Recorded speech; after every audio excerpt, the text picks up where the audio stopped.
Hindi natuloy ang concert ng magkasintahang kapuso artist na sina Rayber Cruz at Julian San Jose kasama si Bubay sa Smolars Auditorium ng Tel Aviv University sa Israel. Sanhi ng kaguluhan sa nasabing bansa.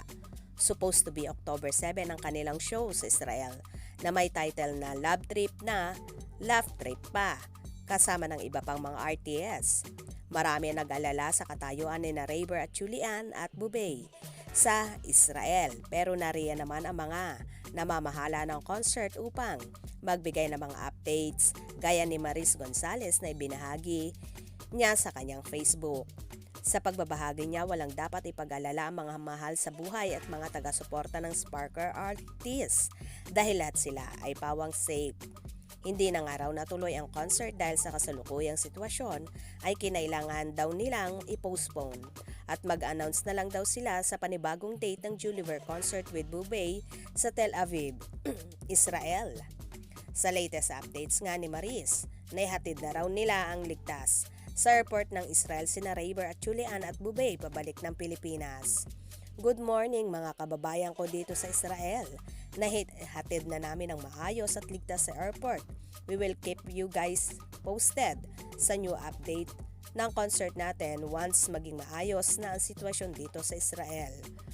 Maraming salamat po.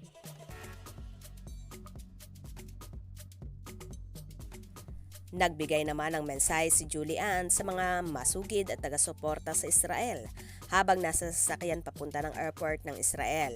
Anya sa lahat po ng mga kababayan dito sa Israel, sana po ay okay kayong lahat. Pinagdarasal po namin na sa mabuti po kayong kalagayan pati na rin po ang inyong mga pamilya at mga kaibigan. Pasensya na po, hindi natuloy yung show.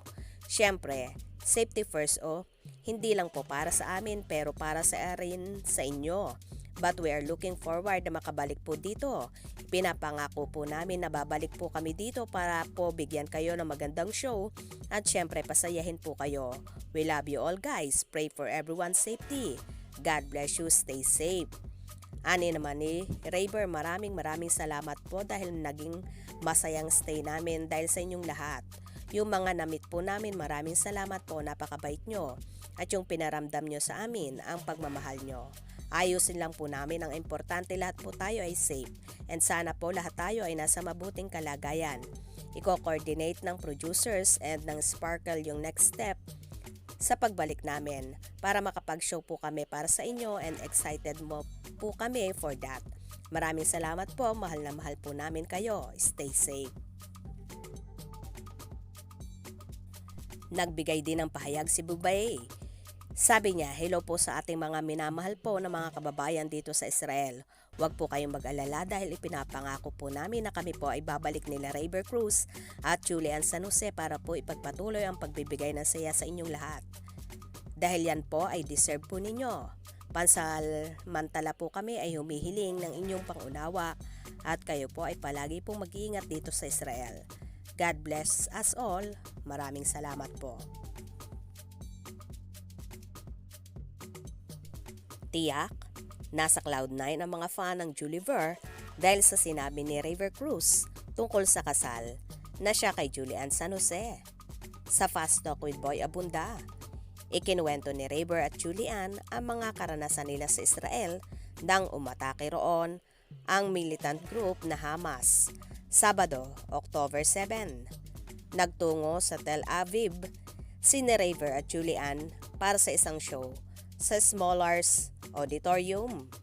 Naitanong kay Rayber ni Abunda kung sumagi na ba sa isip ng aktor na mag-propose kay Julian nung panahon na iyon na nasa gitna sila ng gera. Ani Rayber, para sa akin kasi everything happens for a reason.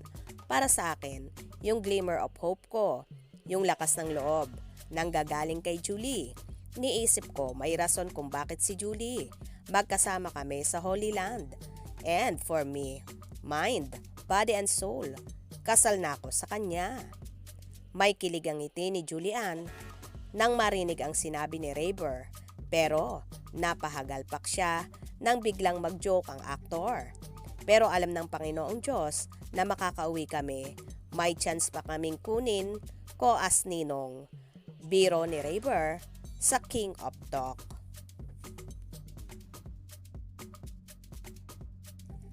Well, nagpapasalamat nga ang Julie Burr na ligtas sila na nakauwi ng Pilipinas at umaasa sila na babalik silang muli sa Israel para magbigay ng kaligayahan at kasiyahan sa ating mga kababayan doon. Kaya naman tumutok at huwag na huwag pahuhuli sa mga maiinit na kaganapan. Anong inyong magiging reaksyon sa bidyong ito? Comment below.